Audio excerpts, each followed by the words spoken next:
NC কলেজের একজন principal হয়ে উনার স্টুডেন্ট রাস্তায় কিভাবে নামলো। গতকালও দেখেছি আমরা এইভাবে একটা অ্যানাউন্স চলছে যে বন্দর ডাক। কিসের বন্ধ? আমাদের এই অঞ্চল ডিলিমিটেশন হওয়ার পর থেকে বদরপুর শহর কাছাড় জেলায় স্থানান্তরিত হয়েছে।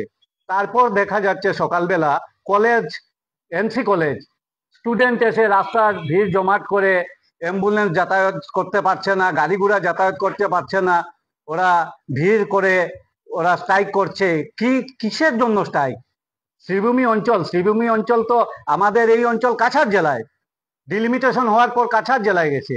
তাই আমি কলেজের কর্তৃপক্ষ যিনি মুর্তজা, যিনি প্রিন্সিপাল, আমি ওনার জানতে চাই এবং প্রশাসন বিভাগ এবং আমাদের জেলা উপায়ুক্তের কাছে এটা আমরা দাবি রাখছি বদরপুর পাঁচগ্রাম মন্ডলের পক্ষ থেকে, যে অতি সত্বর উনার প্রতি একটি নজর দেওয়া দরকার যে উনি এনসি কলেজের একজন প্রিন্সিপাল হয়ে উনার স্টুডেন্ট রাস্তায় কিভাবে নামলো, রাস্তায় কিভাবে যায়। আজকে দেখা যায় উনি এখন কি করছেন, মাইক হাতে নিয়ে সব বলছেন উনাকে বন্ধ করে রাখা হয়েছে, কি রাখা হয়েছে। আমার তো মনে হয় এটা একটা নাটক করা হয়েছে।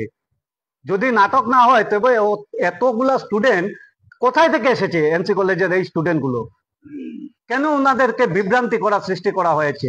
স্টুডেন্ট এসেছে কলেজে পড়াশোনা করার জন্য, এখানে তো পলিটিক্যাল কোনো করার জন্য নয়। পড়াশোনার জন্য মাননীয় মুখ্যমন্ত্রী মহোদয় যেভাবে পড়াশোনার জন্য অগ্রসর ভূমিকা নিচ্ছেন, পড়াশোনাকে কিভাবে উচ্চ স্তরে নেওয়া যায় সেই চিন্তাধারা না করে উনি কি করছেন, এনসি কলেজ থেকে স্টুডেন্ট নামিয়ে ওনারা প্রতিবাদ করছেন শ্রীভূমি হবে না করিমগঞ্জ নামকরণ করার জন্য। করিমগঞ্জ নাম কেন করবেন?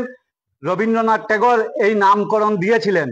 আজকে রবীন্দ্রনাথ ট্যাগরের এই নামকরণটা আজকে শ্রীভূমি হয়েছে।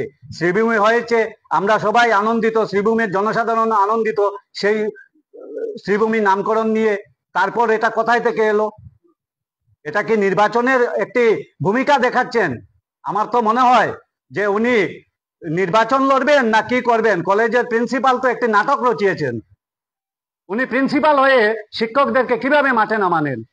জঘন্য। আমরা ধিক্কার জানাই, বদরপুর পাঁচগ্রাম মন্ডলের সকল কার্যকর্তা মিলে আমরা ধিক্কার জানাই এবং ঊর্ধ্বতন কর্তৃপক্ষের কাছে, মাননীয় মুখ্যমন্ত্রীর কাছে আমরা আবেদন রাখছি যাতে উনার প্রতি একটি দৃষ্টি আকর্ষণ করে উনাকে একটি ব্যবস্থা নেওয়ার জন্য আমরা বৃহত্তর আমরা চিন্তাধারা এবং আমরা মেমোরেন্ডাম দেব জেলা উপায়ুক্ত এবং আমাদের মন্ত্রী মহোদয় সবার কাছে এবং মাননীয় মুখ্যমন্ত্রী মহোদয়ের কাছে আমরা একটি মেমোরেন্ডাম দেব যে ডিলিমিটেশন হওয়ার পর থেকে যে শ্রীভূমি আমাদের এই অঞ্চল কাছাড় জেলায়, তারপরও কিভাবে এখানে ধর্মঘট করেছেন, আমরা এই বিষয় নিয়ে আমরা অতি সত্বর আমরা একটা মেমোরেন্ডাম প্রদান করব।